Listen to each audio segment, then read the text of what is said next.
Good evening everyone. कैसे हैं आप सब?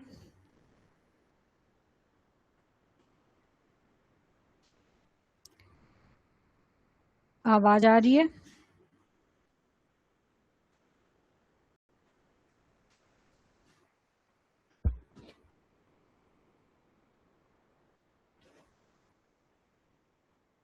आवाज आ रही है मेरी? हेलो। ओके। तो अभी तक मैंने आप सभी को बोला था कि आप अपना लेसन प्लान टॉपिक एक बार मुझे बताएं और लेसन प्लान बनाकर बताएं, लेकिन आप सभी ने अभी तक कुछ भी नहीं दिखाया है। तो कोई बात नहीं, क्योंकि अभी आपको समझ में नहीं आ रहा कि डेमो कैसे करना है ना? तो आज मैं उसी पे वीडियो लेके आई हूँ कि डेमो कैसे करना है। उसके लिए मैंने पीपीटी बनाई है। एक सेकेंड।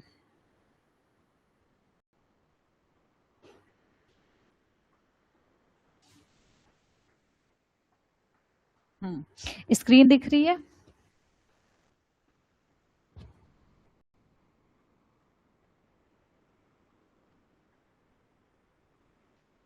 सारी चीजें क्लियर हो फिर मैं स्टार्ट करूं। अगर स्क्रीन दिख रही है तो बता दीजिए। ओके, तो मैं स्टार्ट करूं अभी।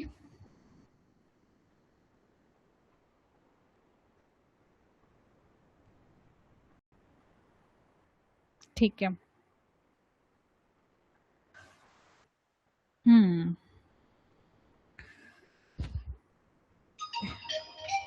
एक सेकेंड।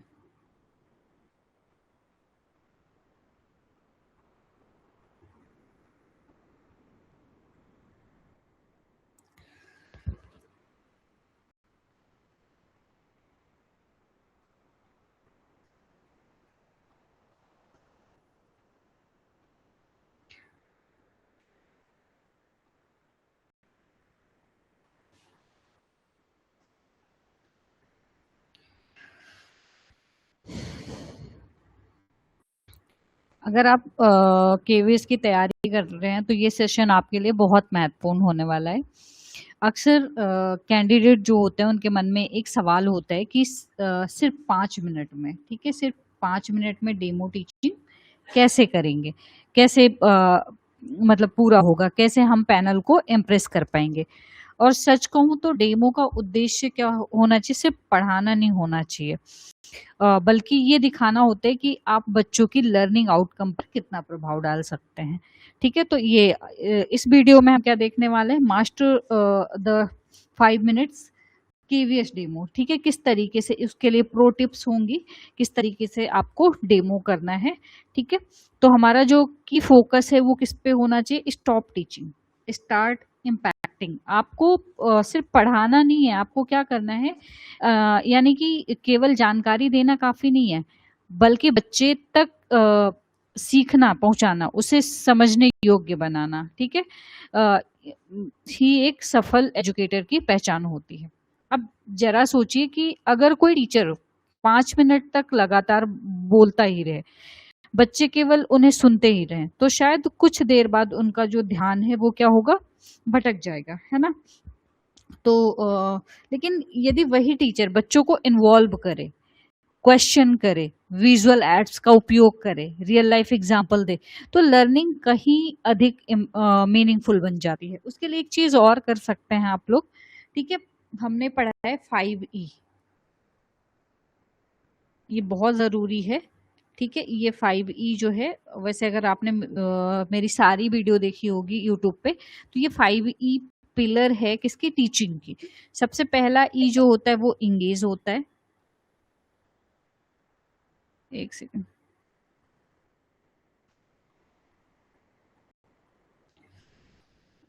एक सेकंड रुकना।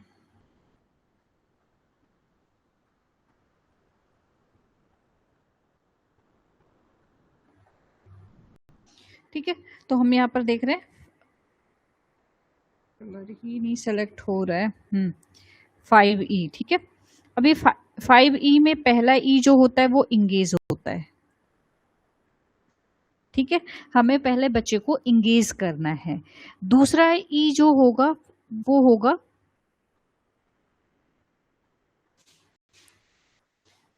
हेलो। दूसरा ई होगा एक्सप्लोर।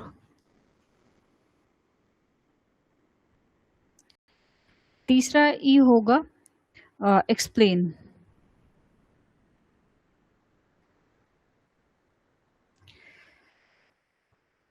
चौथा ई होगा इलैबोरेट।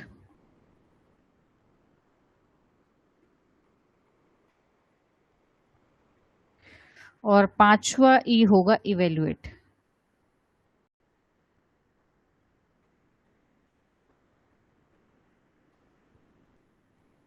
एक सेकंड, पेन थोड़ी सी काम नहीं कर रही है। हाँ, इवेल्युएट, ठीक है। अगर इन 5 ई को अगर याद रखते हैं आप पढ़ाते समय, ठीक है, तो आपकी टीचिंग जो है वो सिर्फ आप पढ़ाएंगे नहीं बल्कि वो लोगों पर इम्पैक्ट भी डालेगा, ठीक है। तो पहले हमें क्या करना है, बच्चों को इंगेज करना है, ठीक है। जब बच्चे इंगेज हो जाते हैं तो उन्हें एक्सप्लोर करने के लिए देना है। एक्सप्लोर करें, फिर एक्सप्लेन का टर्म आता है, उसके बाद एलेबोरेट का आता है, और लास्ट में इवेल्युएट की किस तरीके से बच्चों ने मतलब चीजों को समझाया है। तो ये चीजें आपको ध्यान रखनी है। उससे पहले यहाँ तक कि सोचिए, अब यदि वही टीचर बच्चों को इन्वॉल्व करे, क्वेश्चन पूछे, विजुअल एड का उपयोग करे और रियल लाइफ एग्जांपल दे, तो लर्निंग कहीं अधिक मीनिंगफुल बन जाती है ना। तो हमें लर्निंग को मीनिंगफुल बनाने के लिए इन 5 ई का यूज करना है। उसके अलावा visual aids, real life example, ठीक है, क्वेश्चन करना है, इन सब चीजों का यूज करना है ताकि हमारी जो टीचिंग है वो इम्पैक्टफुल हो। क्योंकि हमारा जो लक्ष्य होता है यहाँ पर सिर्फ ये नहीं होना चाहिए कि सिलेबस पूरा करना है, बल्कि हमारा लक्ष्य क्या होना चाहिए कि इंडिविजुअल नीड्स को समझकर उसे सीखने के उसे सीखने की बहुत सारी अपॉर्चुनिटी प्रदान करना, ठीक है। तो इस पूरे सेशन को हम स्टेप बाय स्टेप जानेंगे कि डेमो की शुरुआत कैसे करें, ठीक है।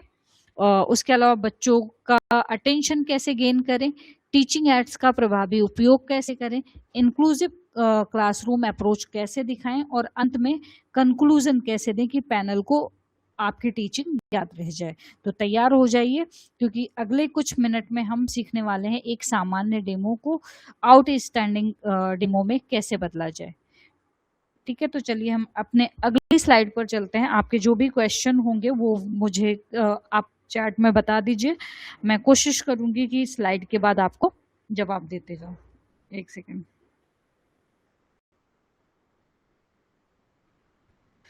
तो यहाँ तक की चीजें क्लियर है, आप सभी तैयार हैं आगे सीखने के लिए?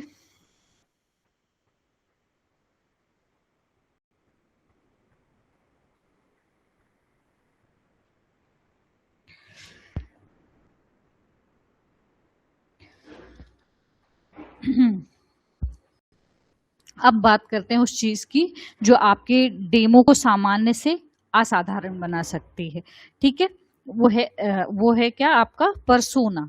तो यहाँ पर हम क्या देखने वाले हैं, द परसोना, आपका व्यक्तित्व, ठीक है। बहुत से कैंडिडेट क्या करते हैं, इंटरव्यू रूम में प्रवेश करते ही, मतलब जैसे घुसते हैं वैसे ही एक सामान्य टीचर की तरह व्यवहार करने लगते हैं, ठीक है। आपको क्या करना है, एक जनरल टीचर की तरह बिहेव नहीं करना है, ठीक है। क्यों नहीं करना है, स्पेशल एजुकेटर सिर्फ पढ़ाता नहीं है, ठीक है, वो बच्चों को समझाता भी है। इसलिए आपका टोन और आपकी बॉडी लैंग्वेज और एक्सप्रेशन बाकी कैंडिडेट से अलग होना चाहिए, ठीक है। पेरेंटल टोन होना चाहिए, केयर वाली। पेरेंटल टोन कैसी होती है, केयर वाली होती है। मतलब टीचर टोन भी होना चाहिए, फॉर्मनेस होना चाहिए, ठीक है। एक प्रभावी स्पेशल एजुकेटर के व्यक्तित्व में 2 गुणों का संतुलन होना चाहिए। पहला पेरेंटल टोन और दूसरा टीचर टोन, ये दोनों होना चाहिए। पेरेंटल टोन का मतलब होता है यानी बच्चे के प्रति केयर, अफेक्शन और इमोशनल सपोर्ट, ठीक है। और दूसरा जो है टीचर टोन, ठीक है। ये जो टीचर टोन है यानी कि डिसिप्लिन, गाइडेंस और फर्मनेस। एग्जाम्पल के लिए कि मान लीजिए कि एक बच्चा बार बार अपनी सीट छोड़कर घूम रहा है, यदि आप केवल सख्ती दिखाएंगे तो बच्चा क्या होगा, बहुत ज्यादा परेशान हो जाएगा, है ना। और यदि केवल प्यार दिखाएंगे तो क्लासरूम मैनेजमेंट प्रभावित हो सकता है। ठीक है, तो ऐसी स्थिति में एज अ स्पेशल एजुकेटर आपको क्या करना है कि आपको बोलना है, बहुत अच्छा बेटा, मुझे पता है तुम एक्टिव हो, लेकिन अभी हम सब मिलकर एक्टिविटी करेंगे, इसके लिए अपनी सीट पर बैठते हैं। यहाँ केयर भी है और कंट्रोल भी है। ठीक है, दोनों चीजें हैं। क्या है? केयर और कंट्रोल, दोनों चीजें हैं, और यही परफेक्ट बैलेंस है। ठीक है, एम्पैथेटिक विजुअलाइजेशन। अब हम क्या करेंगे, जो चेयर होती है, ठीक है, यहाँ पर एम्पैथेटिक विजुअलाइजेशन लिखा हुआ है।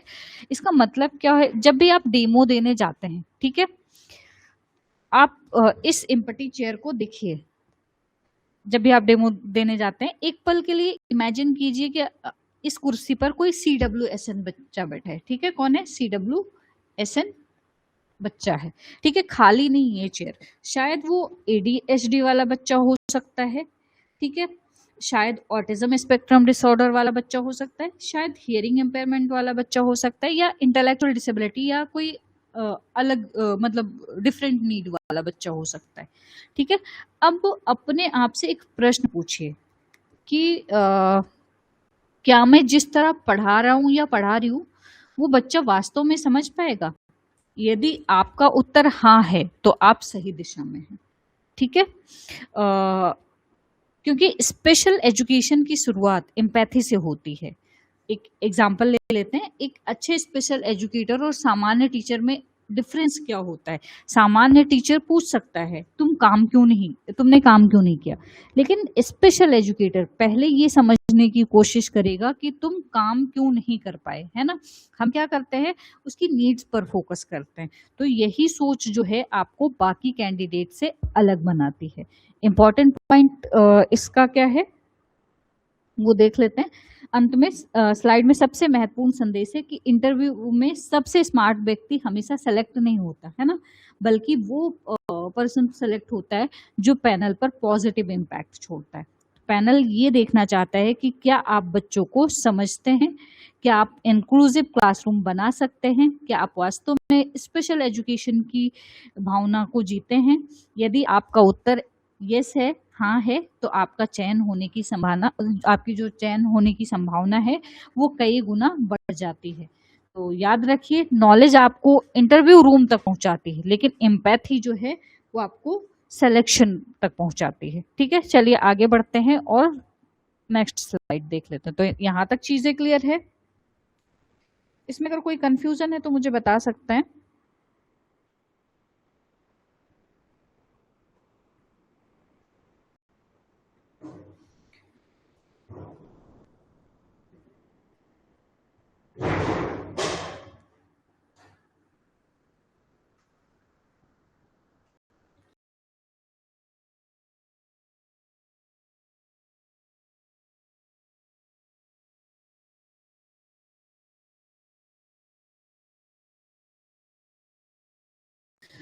कोई कंफ्यूजन नहीं है इसमें, तो हम आगे बढ़ते हैं और देख लेते हैं हमारी नेक्स्ट स्लाइड। एक सेकेंड,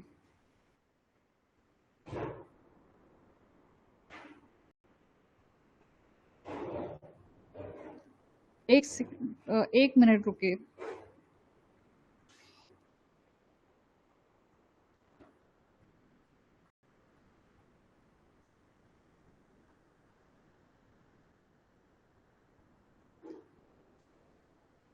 ठीक है, अब हम पहुंच चुके हैं डेमो के सबसे इम्पोर्टेंट हिस्से पर। तो यहाँ पर जो है हम क्या, द हुक, शुरुआत। ठीक है, यानी वो शुरुआती 30 सेकेंड जो ये तय करते हैं कि पैनल आपको ध्यान से सुनेगा या नहीं। ठीक है, 30 सेकेंड क्या करते हैं, ये तय करते हैं कि पैनल जो है वो आपको सही से सुनेगा या नहीं। First impression is the last impression, ये हमेशा याद रखिए। बहुत से कैंडिडेट डेमो शुरू करते ही बोर्ड पर टॉपिक लिखना स्टार्ट कर देते हैं। गुड मॉर्निंग स्टूडेंट, आज हम नंबर सिस्टम पढ़ेंगे। और यही उनकी सबसे बड़ी गलती हो जाती है, क्योंकि उस समय पैनल सोच रहा होता है इस टीचर में ऐसा क्या अलग है, गोल क्या है। आपका पहला लक्ष्य पढ़ाना नहीं होता है, आपका पहला लक्ष्य अटेंशन कैप्चर करना होता है। ठीक है, आपका पहला लक्ष्य क्या होता है, बच्चों का अटेंशन अपनी तरफ करना, ठीक है, अटेंशन कैप्चर करना। बच्चे और पैनल दोनों को महसूस होना चाहिए कि कुछ इंटरेस्टिंग होने वाला है, ठीक है। इसलिए शुरुआत हमेशा किसी एक्टिविटी से स्टार्ट करें, कहानी से स्टार्ट करें, ठीक है, जिससे बच्चे को महसूस हो कि कुछ मजेदार होने वाला है, कुछ अच्छा होने वाला है, ठीक है। इमेजिन दिस, मान लीजिए आपका टॉपिक है नंबर सिस्टम। अब मतलब सामान्य शुरुआत कैसे होगी? बच्चों, आज हम नंबर सिस्टम पढ़ेंगे, लेकिन एक प्रभावी स्पेशल एजुकेटर क्या करेगा? वो अपनी जेब से एक सिक्का निकालेगा और कहेगा, बच्चों क्या तुम जानते हो कि मेरी जेब में अभी कितने रुपए हैं? बच्चे तुरंत उत्सुक हो जाएंगे, है ना। और फिर आप कह सकते हैं, आज हम सिर्फ नंबर्स नहीं पढ़ेंगे बल्कि नंबर्स को खोजेंगे, समझेंगे और उनके साथ खेलेंगे। देखिए, टॉपिक वही है लेकिन एंगेजमेंट पूरी तरीके से बदल गया। इसे एक एग्जाम्पल से समझ लेते हैं, ठीक है। तो मान लीजिए कि एक दुकान पर दो लोग खड़े हैं। पहला जो दुकानदार है वो चुपचाप बैठा है, दूसरा मुस्कुराकर कहता है, आइए आपके लिए कुछ खास दिखाता हूँ। आप किसकी तरफ आकर्षित होंगे? जाहिर है ना कि दूसरे दुकानदार की तरफ। क्लासरूम भी बिल्कुल ऐसा ही है। यदि शुरुआत मतलब आकर्षक यानी कि इंटरेस्टिंग नहीं है, तो बच्चे और पैनल दोनों आपके साथ मतलब अगर नहीं जुड़ पाएंगे। और यदि अगर शुरुआत इंटरेस्टिंग है तो क्या होगा? पैनल और बच्चे दोनों आपके साथ जुड़ पाएंगे। स्पेशल एजुकेशन पर्सपेक्टिव की अगर हम यहाँ पर बात करें तो विशेष आवश्यकता वाले बच्चों के लिए हुक और भी महत्वपूर्ण हो जाता है, ठीक है, क्योंकि कई बार बच्चे अटेंशन, कम्युनिकेशन, बिहेवियर से जुड़ी चैलेंजेस का सामना कर रहे होते हैं। तो ऐसे में इंगेजमेंट शुरुआत उन्हें लर्निंग प्रोसेस में शामिल करने का सबसे अच्छा तरीका है। जैसे मैंने आपको 5E बताया था, तो जो पहला ई है इंगेज, वो बहुत इम्पोर्टेंट है, ठीक है। पहला ई जो है इंगेज, ये बहुत ज्यादा इम्पोर्टेंट है। अगर स्टूडेंट इंगेज नहीं हुआ है तो फिर आप उसे नहीं सिखा सकते अच्छे से। तो गोल्डन रूल जो है वो याद रखिए, टॉपिक से शुरुआत मत कीजिए हमेशा, ठीक है। हमेशा टॉपिक से आपको शुरुआत नहीं करनी है। क्यों नहीं करनी है? आपको शुरुआत कहाँ से करनी चाहिए? फिर क्यूरियोसिटी से शुरुआत करनी चाहिए, ठीक है। लेक्चर मत शुरू कीजिए, कन्वर्सेशन शुरू कीजिए। केवल पढ़ाइए मत, बच्चों को सीखने के लिए उत्साहित कीजिए, ठीक है।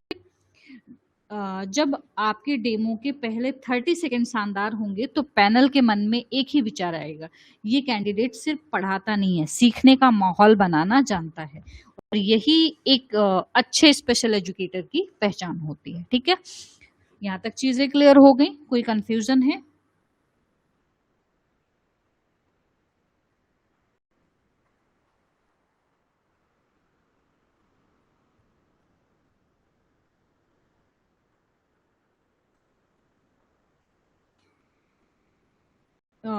अमित जी, आपका सवाल है इंक्लूसिव क्लासरूम में HIVI बच्चों को कैसे पढ़ाएं शुरू से, तो इस पर भी जाएंगे। देखिए, एक तो आपको UDL ध्यान रखनी है, ठीक है, यूनिवर्सल डिजाइन फॉर लर्निंग। दूसरी डिफरेंशिएट इंस्ट्रक्शन आपको ध्यान रखना है। और तीसरी चीज एक है आपका मल्टी सेंसरी अप्रोच, ठीक है। इन तीनों चीजों का जब आप ध्यान रखते हैं तो आप किसी भी इंक्लूसिव क्लासरूम में हो, चाहे वो किसी भी कैटेगरी का बच्चा हो, आप उसे आसानी से पढ़ा सकते हैं, ठीक है। मल्टी सेंसरी अप्रोच यानी कि एक सेकेंड,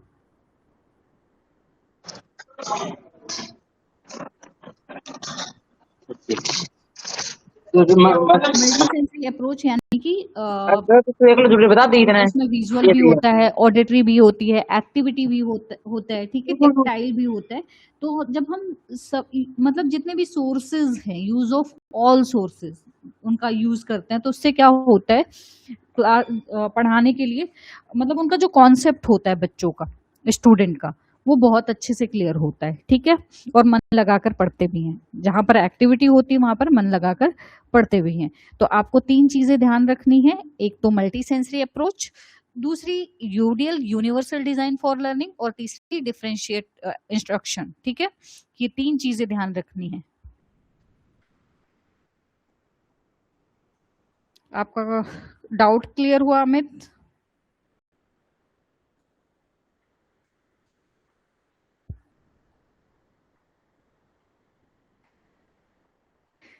देखिए हम एक चीज होती है ना कि अगर हम ये सोचें कि हम हर बच्चे की नीड अलग अलग पहचाने, तो उस हिसाब से चीजें नहीं हो सकती। हम पहचान के कोई एक वो कर सकते हैं यूनिवर्सल डिजाइन लर्निंग, और हम उसके लिए हम क्या कर सकते हैं, जैसे हम टोटल कम्युनिकेशन का यूज करते हैं, जैसे मल्टी सेंसरी का यूज करते हैं, तो उसमें सारी चीजें होती हैं, है ना, फिर हमें दिक्कत नहीं आती है। ओके, ठीक है, तो मैं आगे बढ़ती हूँ। हुक समझ में आ गया कि शुरुआत हमें कैसे करनी चाहिए। हमें तुरंत टॉपिक पे नहीं जाना है, ठीक है, पहले हमें क्या करनी है, क्यूरियोसिटी जगानी है बच्चों में, ठीक है, ताकि वो अगर उत्साहित होंगे तो आप उन्हें बहुत अच्छे से समझा सकते हैं।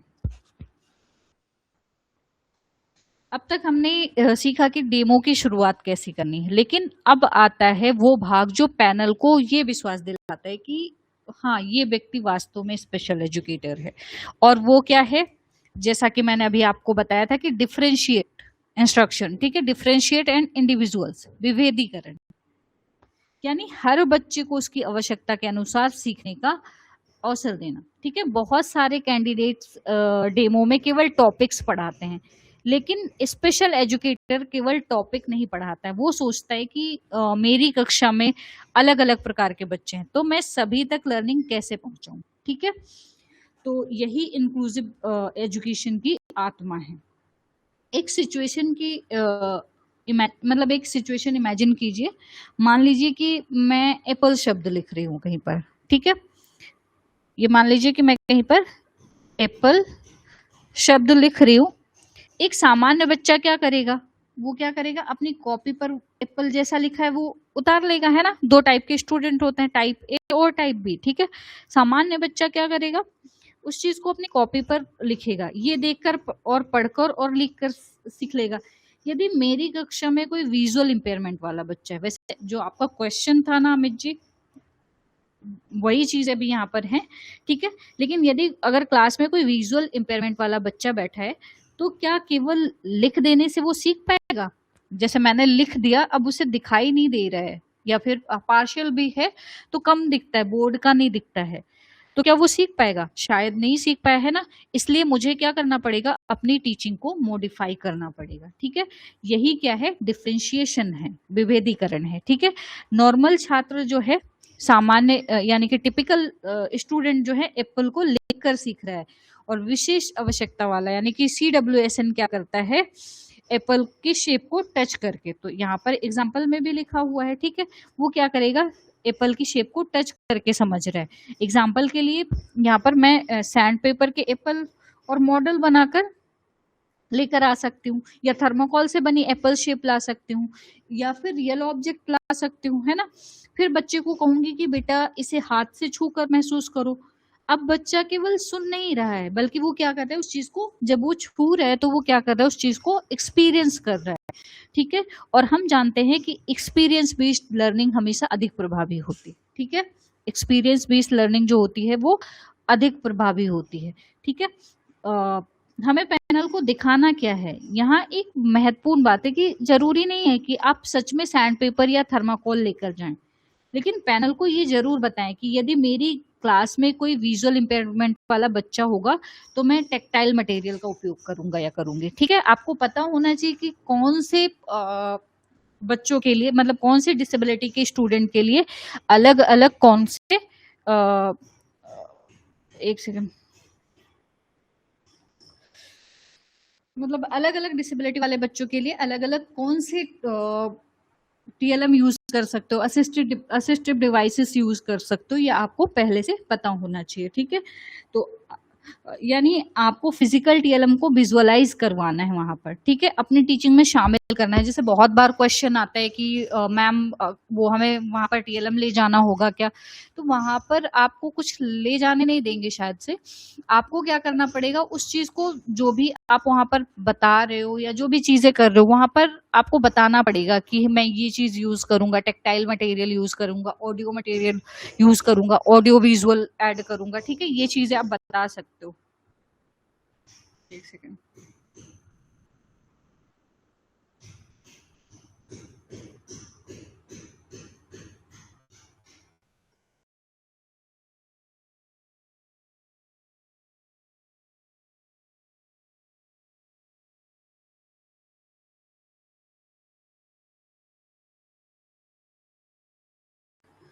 ठीक है, तो यहाँ तक चीजें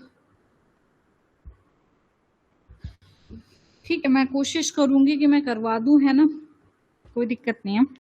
अभी तो ये समझ लीजिए आप, ठीक है, डेमो टीचिंग का एग्जाम्पल अगर आपने ये समझ लिया ना तो आपके लिए चीजें इजी हो जाएंगी, कोई दिक्कत नहीं होगी फिर। ओके, तो एक एग्जाम्पल ले लेते हैं। मान लीजिए कि टॉपिक्स है आपका फ्रूट, ठीक है। सामान्य टीचर कहेगा कि ये एप्पल है और ये मैंगो है, लेकिन स्पेशल एजुकेटर क्या करेगा कि बच्चों एप्पल को देखो, छुओ और उसकी खुशबू महसूस करो और बताओ ये कैसा है। अब लर्निंग यहाँ पर क्या हो गई, मल्टी सेंसरी हो गई, ठीक है। विजुअल, टच, स्मेल, लैंग्वेज, ठीक है, सभी का उपयोग हो रहा है ना यहाँ पर। और यही है इफेक्टिव टीचिंग, यही क्या कहलाती है, इफेक्टिव टीचिंग कहलाती है। तो डेमो के दौरान आप ऐसा बोल सकते हैं कि यदि मेरी कक्षा में विजुअल इम्पेयरमेंट वाला बच्चा उपस्थित होगा तो मैं टेक्टाइल टीचिंग मटेरियल उपलब्ध कराऊंगी ताकि वो टच के माध्यम से कॉन्सेप्ट को समझ सके। और बस इतना बोलते ही पैनल समझ जाएगा कि आपको इंक्लूसिव प्रैक्टिस की समझ है। तो याद रखिए आप कि सभी बच्चों को एक ही तरीके से पढ़ाना स्पेशल एजुकेशन नहीं है। स्पेशल एजुकेशन है क्या, हर बच्चे तक सीखने को पहुंचाना स्पेशल एजुकेशन है, ठीक है। और एक सफल स्पेशल एजुकेटर वही है जो बच्चे को बदलने की कोशिश नहीं करता, बल्कि क्या करता है, सिस्टम को चेंज करता है, अपनी टीचिंग को बच्चे की नीड के अनुसार क्या करता है, बदल देता है। और यही क्या कहलाता है, डिफरेंशिएशन कहलाता है, यही इंक्लूजन है और यही आपकी सिलेक्शन की कुंजी है, ठीक है। चलिए आगे बढ़िए, बढ़ते हैं और हमारी नेक्स्ट स्लाइड देख लेते हैं। यहाँ तक चीजें क्लियर हो गई, इसमें कोई कंफ्यूजन है?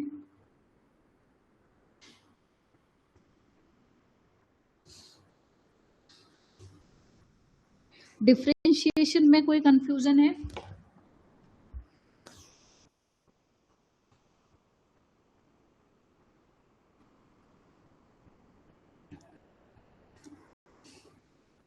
ठीक है, मैं आगे बढ़ती हूँ। कंफ्यूजन होगी तो मैं क्वेश्चन देख, आपकी चैट देख लूंगी, तब तक आगे की चीजें मैं क्लियर करती हूँ, ठीक है। अब बात करते हैं उस चीज की जिसे अधिकांश कैंडिडेट बहुत हल्के में लेते हैं, और वो है क्या है, ब्लैक बोर्ड स्ट्रैटेजी, ठीक है। ब्लैक बोर्ड का सही उपयोग। कई बार कैंडिडेट के पास अच्छा कंटेंट होता है, अच्छा कॉन्फिडेंस होता है, लेकिन बोर्ड का गलत उपयोग उनके डेमो का प्रभाव कम कर देता है, ठीक है।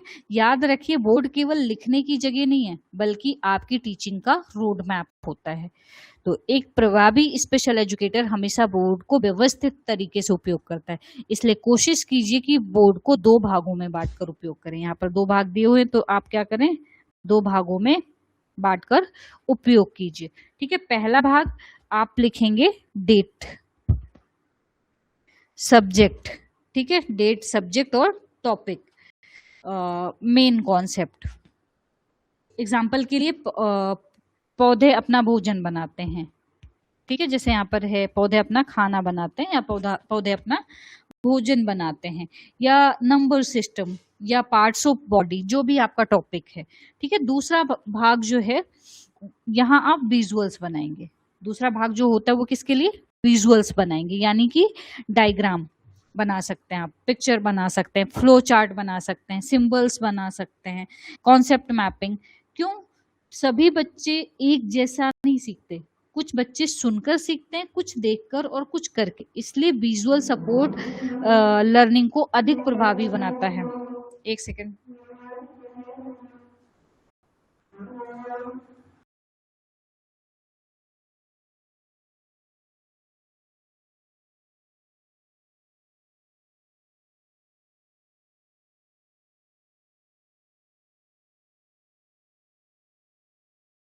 बात सही आ रही है?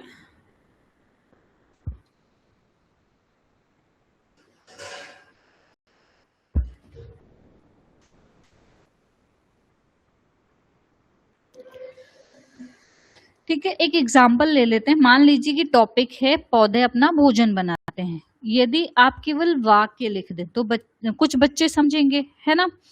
लेकिन यदि साथ में पौधे का एक छोटा सा डायग्राम आप बना देते हैं, तो समझ और भी मजबूत हो जाएगी। अब बच्चा केवल शब्द नहीं पढ़ रहा है, बल्कि वो क्या कर रहा है, कॉन्सेप्ट को भी देख रहा है। और विजुअल मेमोरी अक्सर लॉन्ग टर्म मेमोरी में जल्दी जाती है। ठीक है, यदि आपकी कक्षा में लर्निंग डिसेबिलिटी वाला बच्चा है या ऑटिज्म स्पेक्ट्रम वाला डिसऑर्डर वाला बच्चा है, तो विजुअल रिप्रेजेंटेशन उसकी समझ को काफी बढ़ा सकता है। इसलिए पैनल को ये महसूस होना चाहिए कि ये कैंडिडेट मल्टी सेंसरी टीचिंग को समझता है। ठीक है, आप ध्यान रखिए मल्टी सेंसरी टीचिंग का। और सबसे बड़ी गलती क्या होती है, अब जब मैं आपको एक ऐसी गलती बताती हूँ जो बहुत से कैंडिडेट करते हैं। वो क्या करते हैं, बोर्ड पर लिखते लिखते पूरी तरीके से बोर्ड की तरफ मुड़ जाते हैं और पैनल से उनका आई कांटेक्ट टूट जाता है।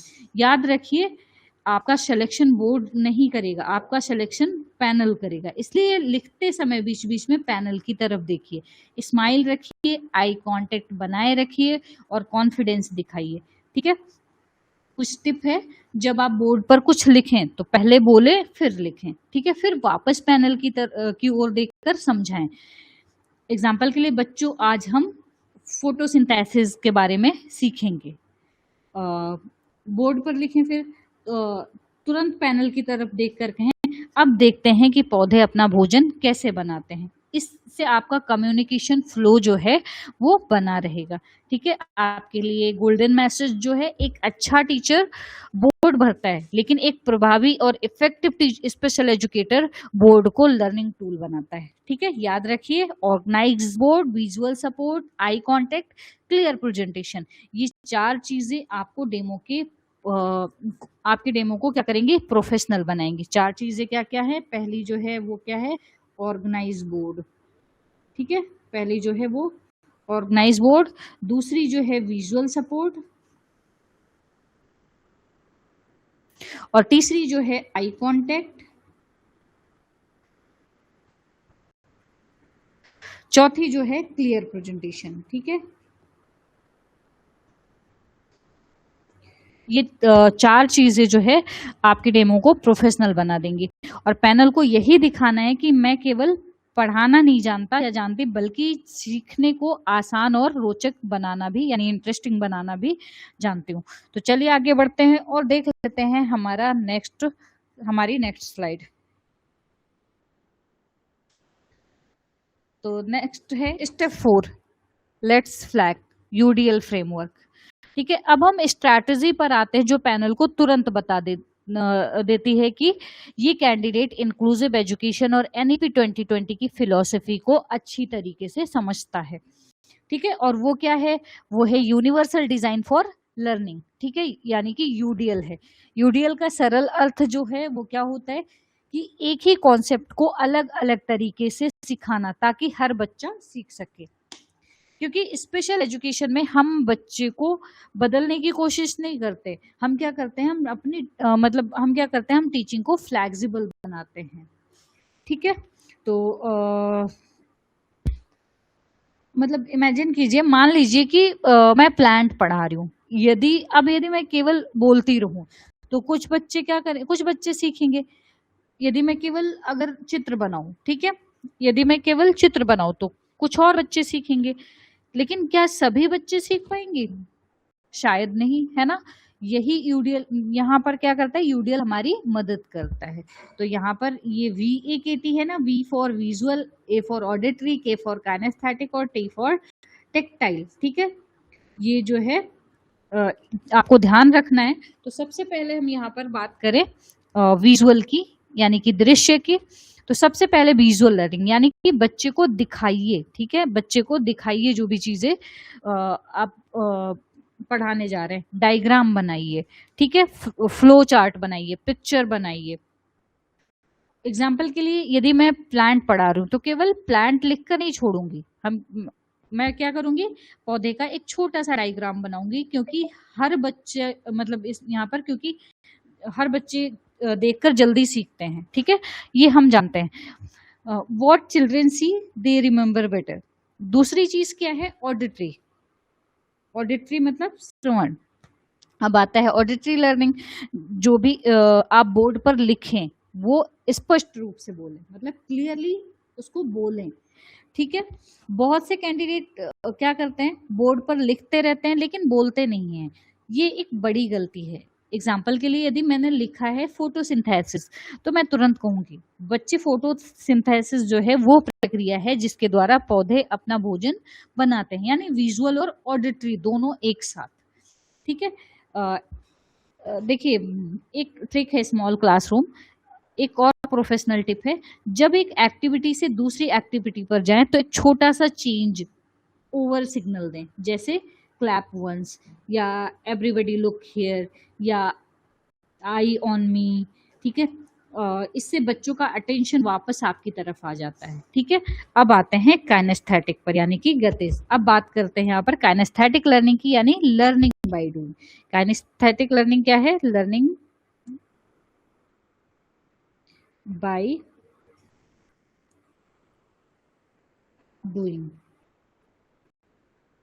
ठीक है।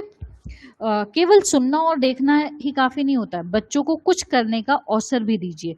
एग्जाम्पल के लिए, यदि आप टॉपिक शेप है तो आप कह सकते हैं, आओ बेटा बोर्ड पर सर्कल बनाकर दिखाओ, या कौन आकर प्लांट के पार्ट्स को आइडेंटिफाई करेगा।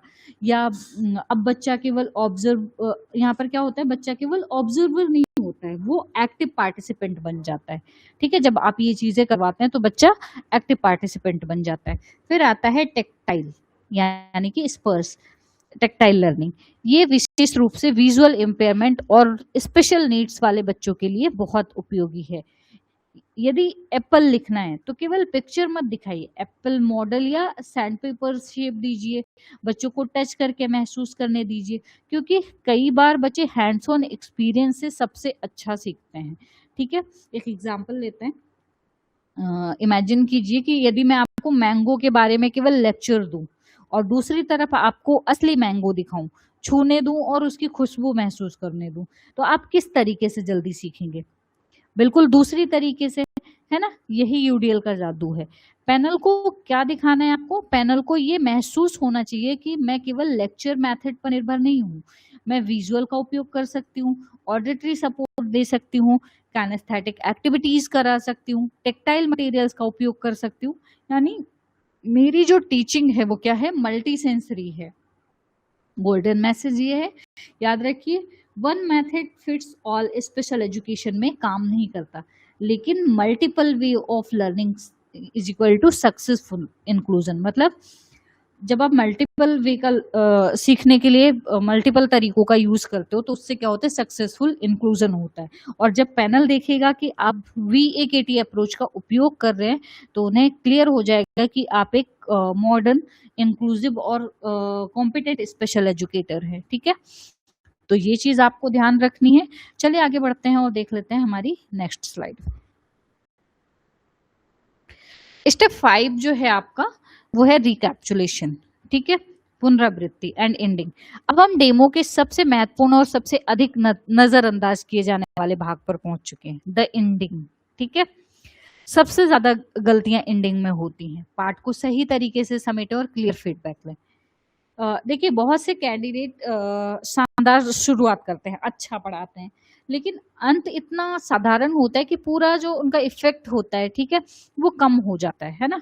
याद रखिए, पैनल को आपकी शुरुआत याद रहती है, आप और आपकी एंडिंग भी। तो इसलिए डेमो का समापन हमेशा कैसा होना चाहिए? प्रभावशाली होना चाहिए। रिकैप्चुलेशन क्यों जरूरी है? तो एक अच्छे टीचर की पहचान केवल पढ़ाने से नहीं होती, बल्कि ये सुनिश्चित करने से होती है कि बच्चों ने सीखा भी है या नहीं। इसलिए लेसन समाप्त करने से पहले एक छोटी सी रिकैप्चुलेशन जरूरी है। एग्जाम्पल के लिए, बच्चों आज हमने क्या सीखा? ठीक है। पौधे अपना भोजन कैसे बनाते हैं? एप्पल किस कैटेगरी में आता है? नंबर सिस्टम में हमने क्या जाना? इससे क्या होगा? बच्चे को अपनी अंडरस्टैंडिंग जो है, ठीक है, भी पता चलेगी और पैनल को भी लगता है कि आप लर्निंग आउटकम पर भी ध्यान देते हैं। Clear feedback. ठीक है।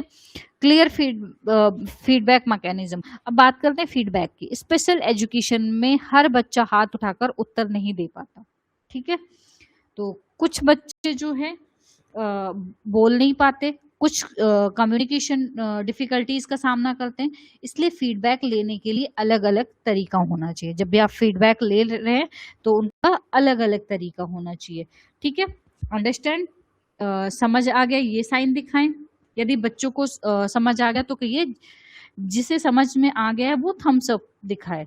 ये बहुत सिंपल और इफेक्टिव तरीका है। ठीक है, दूसरा जो है प्रोसेसिंग। यदि बच्चा अभी सोच रहा है तो वो थिंकिंग साइन दिखा सकता है। ठीक है, थिंकिंग साइन साइन यहाँ पर दिखा हुआ है। ठीक है, तो ये दिखा सकता है। इससे टीचर को पता चलता है कि बच्चे को थोड़ा और समय चाहिए। रिपीट, दोबारा समझाना। ठीक है, किसी बच्चे को दोबारा समझाना है तो वो रिपीट साइन दिखा सकता है। इंक्लूसिव फीडबैक सिस्टम है, क्योंकि हर बच्चा अपनी आवश्यकता के अनुसार प्रतिक्रिया दे सकता है। एक्सीलेंट। ये और यदि पूरी क्लास अच्छा कर रही है तो एक हाई फाइव मोमेंट जरूर बनाइए। कहिए, excellent, give your self a high five. ये बच्चों का मोटिवेशन बढ़ाता है और क्लासरूम का वातावरण पॉजिटिव बनाता है। सोचिए, यदि डॉक्टर बिना पूछे किसी मरीज मतलब डॉक्टर बिना पूछे कि मरीज ठीक हुआ है या नहीं सीधे चला जाए तो कैसा लगेगा। ठीक उसी तरीके से यदि टीचर बिना फीडबैक लिए लेसन समाप्त कर दे तो लर्निंग अधूरी रह जाती है। इसलिए रिकैप्चुलेशन और फीडबैक बहुत आवश्यक है। ठीक है, तो अब आते हैं अब आता है वो क्षण जो पैनल को हमेशा याद रह सकता है। जो आपका डेमो समाप्त जब आपका डेमो समाप्त हो जाए तो टीचर मोड से बाहर आइए, पैनल की तरफ देखिए, स्माइल रखिए और पूरे कॉन्फिडेंस से कहिए, this is how I teach my class, where no child should feel left behind. Thank you. ठीक है, याद रखिए, एक स्पेशल एजुकेटर का उद्देश्य केवल टॉप स्टूडेंट को आगे बढ़ाना नहीं है, बल्कि ये सुनिश्चित करना है कि कोई भी बच्चा पीछे ना छूटे। और जब आपकी टीचिंग में इंक्लूजन होगा, एम्पैथी होगी, डिफरेंशिएशन होगा, यूडीएल होगा, फीडबैक होगा, तब आपका डेमो केवल एक डेमो नहीं रहेगा, बल्कि एक सच्चे स्पेशल एजुकेटर की पहचान बन जाएगा। ठीक है, तो ये चीज ध्यान रखिए, because in special education success is not measured by how much you teach, but by how many children you take along with you. चलिए अब आगे बढ़ते हैं और देख लेते हैं हमारी नेक्स्ट स्लाइड। यहाँ तक चीजें क्लियर हो गई? कोई कंफ्यूजन है?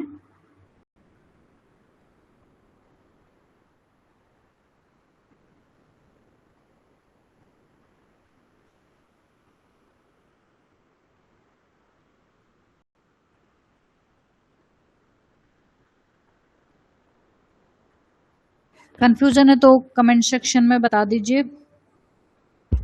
अब तक हमने डेमो की पूरी स्ट्रक्चर समझ ली, लेकिन अब मैं आपको ऐसे प्रो टिप्स बताने जा रही हूँ जो अच्छे कैंडिडेट्स और सेलेक्टेड कैंडिडेट्स के बीच का अंतर पैदा करते हैं। कई बार नॉलेज सभी के पास होती है, लेकिन सिलेक्शन उन छोटी छोटी बातों से होता है जिन पर अधिकांश लोग ध्यान नहीं देते हैं। तो यहाँ पर इम्पोर्टेंट प्रो टिप्स है। सबसे पहला टिप जो है आपका लैंग्वेज, यानी कि भाषा। भाषा जो है आपकी लैंग्वेज जो है, इंटरव्यू में कोशिश कीजिए कि आप केवल हिंदी या केवल इंग्लिश पर निर्भर ना रहे, मतलब हिंदी प्लस इंग्लिश दोनों का यूज करें। ठीक है, बल्कि एक नेचुरल बाइलिंगुअल अप्रोच अपनाएं। एग्जाम्पल के लिए, बच्चों आज हम फोटोसिंथेसिस के बारे में सीखेंगे, यानी वो प्रोसेस जिसके द्वारा पौधे अपना फूड तैयार करते हैं। ठीक है, इस तरीके से देखिए, हिंदी भी है और इंग्लिश भी है, और सबसे महत्वपूर्ण बात है ये बिल्कुल नेचुरल लग रहा है। यही स्टाइल केबीएस पैनल को पसंद आ सकती है। Powerful vocabulary. अब बात करते हैं वोकेबलरी की। कुछ ऐसे प्रोफेशनल वर्ड्स हैं जो पर्सनालिटी को और प्रभावशाली बनाते हैं, जैसे इंक्लूसिव, एडॉप्टेबिलिटी, ठीक है, participation, accessibility, collaboration, individualised learning. आप इन शब्दों का सही जगह उपयोग करते हैं। जब आप इन सब शब्दों का सही जगह उपयोग करते हैं तो पैनल को लगता है कि आपकी प्रोफेशनल अंडरस्टैंडिंग मजबूत है। अब वो शब्द कौन कौन से हैं तो मैं यहाँ पर लिख देती हूँ। पहला जो है इंक्लूसिव, दूसरा है एडॉप्टेबिलिटी,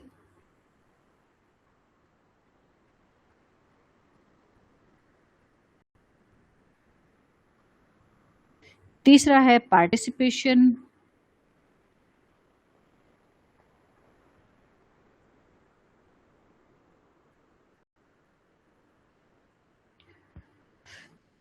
चौथा है एक्सेसिबिलिटी।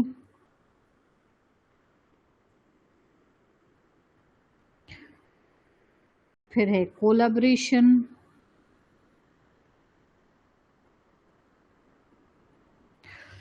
फिर है इंडिविजुअलाइज्ड लर्निंग। ठीक है, ये कुछ शब्द हैं जो आपको ध्यान रखने हैं। लेकिन ध्यान रखिए, मतलब वोकैबुलरी दिखाने के लिए नहीं, समझ दिखाने के लिए उपयोग करनी है। ठीक है, जो भी चीजें मैं बता रही हूँ वो आपको ये दिखाने के लिए नहीं कि आपको ये शब्द आते हैं, आपको ये दिखाना है कि आप समझ है आपके पास। ठीक है, गुड टीचर रूल्स बता रही हूँ। तो एक बहुत महत्वपूर्ण बात है गुड टीचर्स रूल्स की। अक्सर लोग सोचते हैं कि अच्छा टीचर वो है जो अच्छे स्टूडेंट तैयार करे, लेकिन वास्तव में क्या होता है, अच्छा टीचर वो है जो एवरेज स्टूडेंट को बेटर और बेटर स्टूडेंट को बेस्ट बना दे, है ना। बेस्ट स्पेशल एजुकेशन में ये और भी इम्पोर्टेंट है। और क्योंकि हमारा फोकस कंपैरिजन नहीं है, ग्रोथ पर होता है। हमारा फोकस किस पर होता है, ग्रोथ पर होता है, कंपैरिजन नहीं होता है। Mental health matters. अब एक ऐसी बात है जिस पर बहुत कम लोग ध्यान देते हैं। इंटरव्यू में सबसे पहले एंजाइटी होना बिल्कुल सामान्य है, लेकिन आपको अपने स्ट्रेस को मैनेज करना आना चाहिए। क्योंकि सोचिए, यदि हम खुद को काम और पॉजिटिव नहीं रख सकते तो स्पेशल नीड्स वाले बच्चों को इमोशनल सपोर्ट कैसे देंगे। इसलिए इंटरव्यू रूम में जाने से पहले गहरी सांस लें, स्माइल करें और खुद से कहें कि मैं तैयार हूँ। याद रखिए, पैनल आपका दुश्मन नहीं है, वो केवल ये जानना चाहते हैं कि आप इस भूमिका के लिए उपयुक्त हैं या नहीं। ठीक है, और अब अंतिम टिप्स है टॉपिक सिलेक्शन। तो यदि आपको यहाँ पर टॉपिक मिलता है वहां पर, तो ऐसे टॉपिक चुनिए जिसमें कॉन्फिडेंट हो। मतलब अगर आपको मौका मिलता है टॉपिक चूज करने का, तो ऐसे टॉपिक चुनिए जिसमें आप कॉन्फिडेंट हो। ऐसे टॉपिक चुनिए जिसे आप एग्जाम्पल के साथ समझा सकें, जिसे विजुअल बना सकें, जिसे इंक्लूजन दिखा, जिसमें क्या कर सकें, इंक्लूजन दिखा सकें, जिसमें पैनल के प्रश्नों का उत्तर आसानी से दे सकें।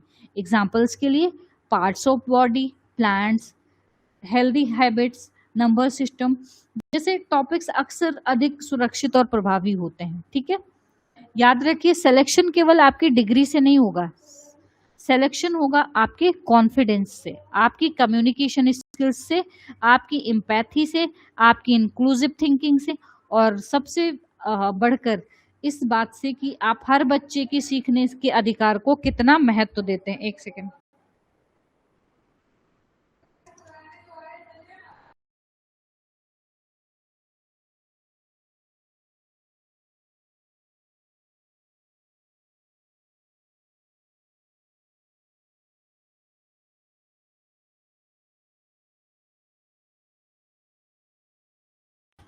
इस बात से हर बच्चे सीखने के अधिकार को कितना महत्व देते हैं, क्योंकि एक स्पेशल एजुकेटर की असली पहचान उसके नोट्स नहीं होते हैं। ठीक है, एक स्पेशल एजुकेटर की असली पहचान जो होती है उसके नोट्स से नहीं होती, उसकी सेंसिटिविटी से होती है। यहाँ तक चीजें क्लियर हो गई। तो अब हम सेशन के लास्ट पड़ाव पर आते हैं। प्रीवियस एग्जाम इनसाइट क्वेश्चन है आपके लिए खुद ही, ताकि जो भी दिक्कत हो यहाँ पर आपकी क्लियर हो जाए। सेशन के अंतिम में सबसे प्रैक्टिकल भाग पर पहुंच चुके हैं, क्योंकि केवल डेमो देना सीखना ही यहाँ पर पर्याप्त नहीं है, आपको पैनल से संभावित क्वेश्चन के लिए भी तैयार रहना होगा। और यही कारण है कि ये स्लाइड जो है बहुत ज़्यादा महत्वपूर्ण है आपके लिए। ठीक है, ये जो स्लाइड है बहुत ज़्यादा इम्पॉर्टेंट है। पिछले कई इंटरव्यू में ये देखा गया है कि पैनल हमेशा एक फिक्स्ड टॉपिक नहीं देता है। ठीक है, कई बार पैनल कह सकता है कि आप अपनी पसंद का टॉपिक लेकर डेमो दीजिए। कई बार अचानक कह सकता है अभी इसी समय किसी भी टॉपिक पर पढ़ा कर दिखाइए, यानी कि इंस्टेंट डेमो। इसलिए आपको दोनों परिस्थितियों के लिए तैयार रहना है। याद रखिए, एक अच्छा स्पेशल एजुकेटर टॉपिक याद नहीं करता, टीचिंग प्रोसेस याद रखता है। यदि प्रोसेस याद है तो किसी भी टॉपिक पर डेमो दिया जा सकता है।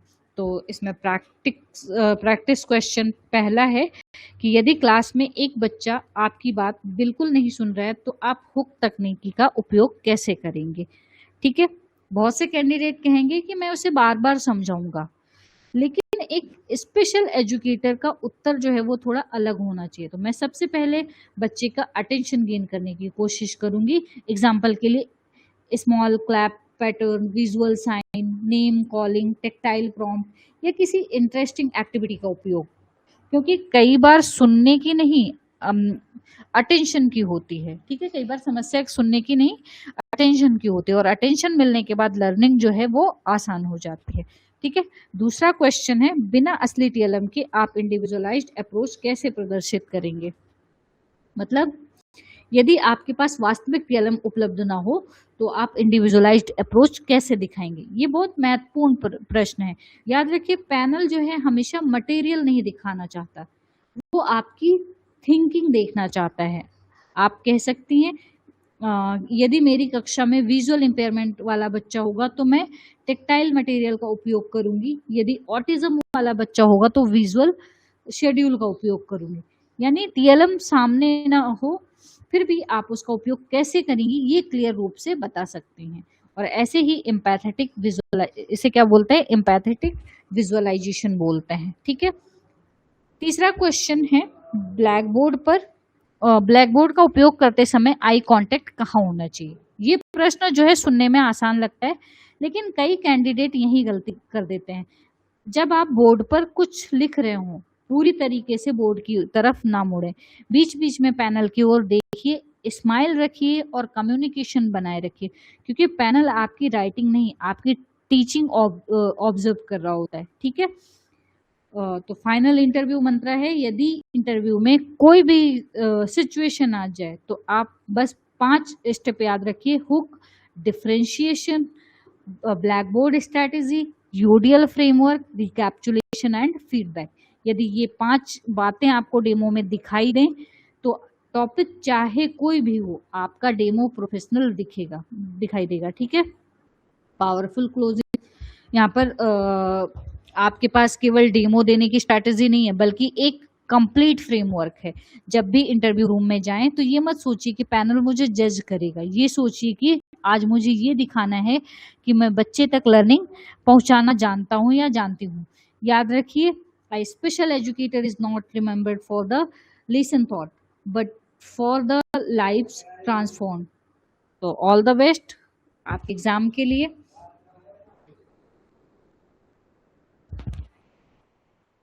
क्वेश्चन है तो मुझे बता सकते हैं। ठीक है,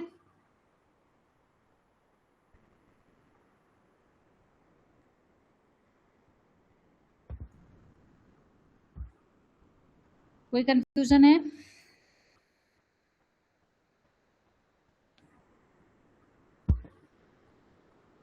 देखिए, इस पूरे सेशन में हमने जो भी चीजें सीखी हैं, एक प्रभावशाली केवीएस डेमो जो है केवल टॉपिक नॉलेज पर आधारित नहीं होता। ठीक है, टॉपिक नॉलेज पर बेस्ड नहीं होता, बल्कि आपकी teaching style, inclusive thinking, classroom management, UDL approach और स्टूडेंट सेंटर्ड लर्निंग पर बेस्ड होता है। तो याद रखिए, इंटरव्यू पैनल ये नहीं देखता कि आपने कितनी किताबें पढ़ी हैं, पैनल ये देखता है कि यदि आप को कल से क्लास सौंप दी जाए तो क्या आप हर बच्चे तक लर्निंग पहुंचा पाएंगे। और मुझे पूरा विश्वास है कि यदि आप ने बहुत अच्छे से इस सेशन को अटेंड किया है और इस स्ट्रैटेजी को प्रैक्टिस करेंगे तो आप केवल डेमो नहीं देंगे बल्कि पैनल को एक यादगार प्रभाव छोड़ जाएंगे। तो ये चीज़ें क्लियर हो गई होंगी, मुझे लगता है कोई कंफ्यूजन नहीं होगा। ठीक है, कोई कंफ्यूजन नहीं है तो अच्छी बात है, हमें समझ में आ गया, बहुत अच्छी बात है। ठीक है, फिर मिलते हैं नेक्स्ट सेशन में, तब तक के लिए बाय। एक चीज़ और बोलूँगी कि हो सके तो आप टॉपिक एक बार सेलेक्ट कर लीजिए। ठीक है, इसमें मैंने बता दिया कि डेमो किस तरीके से देना है, तो एक बार तैयार करिए, फिर हम जूम पर प्रैक्टिस कर लेंगे। ठीक है, बाकी मैं बता दूंगी वहाँ पर, जब आप एक बार प्रेजेंट करिए, अगर कुछ गलती होती है तो वहाँ पर हम वही तो सुधारने के लिए अभी बैठे हैं ना। हार्ड नहीं है, कुछ भी हार्ड नहीं है। आप अगर मन में सोच लेते हैं ना कि ये हार्ड है, ये नहीं हो पाएगा, तो वो चीजें फिर नहीं हो पाती हैं। आपको ये सोचना है कि ये चीजें हो जाएंगी आपसे, ठीक है, आप कर लेंगे। आप स्पेशल एजुकेटर हैं, आपके लिए कुछ भी इम्पॉसिबल नहीं होना चाहिए, ठीक है। आपको कोशिश करनी है, ठीक है, आप सबसे अलग हैं। तो आपको अप्लाई करना है, ठीक है।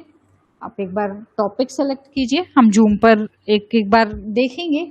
अगर नहीं सही हुआ तो उसको करेक्ट करने की भी कोशिश करूंगी, मैं बताने की कोशिश करूंगी। धीरे धीरे कोई मतलब शुरू से सीख के नहीं आता है, सभी प्रैक्टिस करते हो, धीरे धीरे चीजें आती हैं, ठीक है। तो इस बात की बिल्कुल वो मत लीजिए, अभी टाइम है, तब तक आप बहुत अच्छे से तैयार मतलब अपने आप को प्रिपेयर करके जा सकते हैं। ओके, फिर मिलते हैं नेक्स्ट क्लास में। बाय।